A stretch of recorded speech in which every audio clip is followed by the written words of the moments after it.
গত ৯ মাসে সাবেক মন্ত্রী, এমপি, মেয়র, ব্যবসায়ী ও সাংবাদিক সহ ৮ ব্যক্তি ও প্রতিষ্ঠানের ১,০৪৭ কোটি টাকার সম্পদ জব্দ করেছে সিআইডি।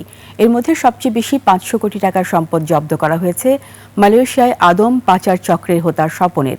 আর দ্বিতীয় অবস্থানে আছেন সাবেক মন্ত্রী গোলাম দস্তগীর গাজী, যার পরিমাণ ৪০০ কোটি টাকা। সাংবাদিক মনির শাহ আছেন তালিকায়। দীপু শিকদারের রিপোর্ট। ওয়ালটন এখন দেশের সীমানা পেরিয়ে পৌঁছে গিয়েছে ৫০টিরও বেশি দেশে। ওয়ালটন, ঘরে ঘরে, বিশ্বজুড়ে।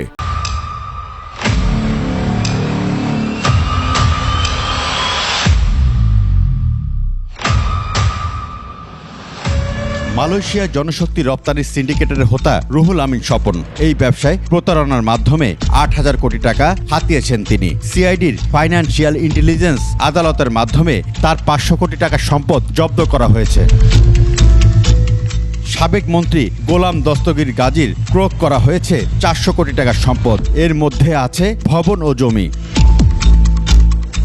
আর রংধনু গ্রুপের ৫০ কোটি এবং আহমেদিয়া সমবায় সমিতির ৫০ কোটি টাকা ও সম্পদ জব্দ করা হয়েছে। তারা অবৈধভাবে এই অর্থ আয় করেছেন।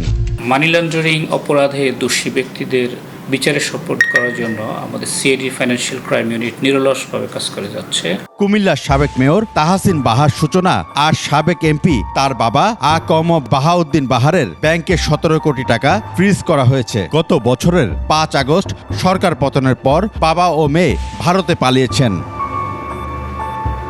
আলোচিত সমালোচিত সাংবাদিক মুন্নি সাহার ব্যাংকে থাকা ১৮ কোটি টাকা ফ্রিজ করা হয়েছে। এছাড়া খালেদা জিয়ার কণ্ঠ নকলকারী মোতাল্লেস শীর্ষ মাদক ব্যবসায়ী শাহিনের জব্দ করা হয়েছে ১৩ কোটি টাকা ও সম্পদ।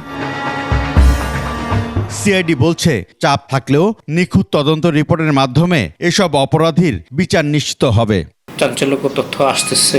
আমাদের যারা ইন্ডিভিজুয়াল অনুসন্ধানকারী কর্মকর্তা আছেন এবং তদন্তকারী কর্মকর্তা আছেন, তারা তদন্ত করতেছেন, এভিডেন্স কালেক্ট করতেছেন এবং অনেক ক্ষেত্রেই বেশ ভালো সাবস্টেন্সিয়াল এভিডেন্স কালেক্ট করতে সক্ষম হয়েছে এবং তারা ডেফিনেটলি অনেক অপরাধীকে বিচারের আওতায় নিয়ে আসতে সক্ষম হবে না। এত সম্পদ আর অর্থের মালিকদের আদালতে কাঠগড়ায় দাঁড় করানোর প্রস্তুতি চলছে। তদন্ত টিমের সাথে আমার দুবার মিটিং এবং সেই ক্ষেত্রে আমার অভিজ্ঞতা থেকে যতগুলো